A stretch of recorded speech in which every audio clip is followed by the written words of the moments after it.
Hi friends, ஒரு குட்டி mini vlog பார்க்கலாமா? அன்றைக்கி வந்து ஒரு ஃபேமிலி அவுட்டிங்க்கு தான் போகணும். ஃபஸ்ட்டு வந்து கலைஞர் பார்க் இருக்குது தேனாம்பேட்டில், அங்கே போகலாம் அப்படின்னு சொல்லி தான் பிளான் பண்ணியிருந்தோம். பட் அன்ஃபார்ச்சுனேட்லி மண்டே அன்றைக்கி அது லீவு, எங்களுக்கு அது தெரியாமல் நாங்கள் அங்கே போயிட்டோம். தென் பக்கத்துலேயே தான் எக்ஸ்பிரஸ் அவென்யூ மால் இருந்துச்சு. சரி ஓகே அப்படின்னு சொல்லிவிட்டு அங்கே போயிட்டு ஒரு 1 hour போல் அங்கே வந்து டைம் ஸ்பெண்ட் பண்ணோம். பெருசாக பர்ச்சேஸ்லாம் வந்து எதுவுமே பண்ணலை, சும்மா ஷாப் போனோம், பார்த்தோம். ஒரே ஒரு ப்ராடக்ட் மட்டும் பர்ச்சேஸ் பண்ணியிருந்தேன். அதை நான் லாங் வீடியோவில் வந்து டீட்டெயிலாக சொல்கிறேன்.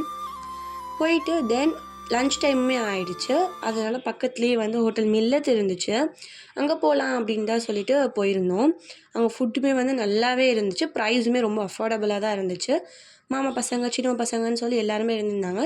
சரி ஹோட்டல் போயிட்டு வீட்டுக்கு போகலாம் அப்படின்னு போனால் எல்லாருமே சேர்ந்து பீச்சுக்கு போகணும் அப்படின்னு சொல்லி அடம் பிடிக்க ஆரம்பிச்சிட்டாங்க. ஸோ பீச்சுக்குமே போனோம். அங்கே ரொம்ப வெயிலாக இருந்துச்சு.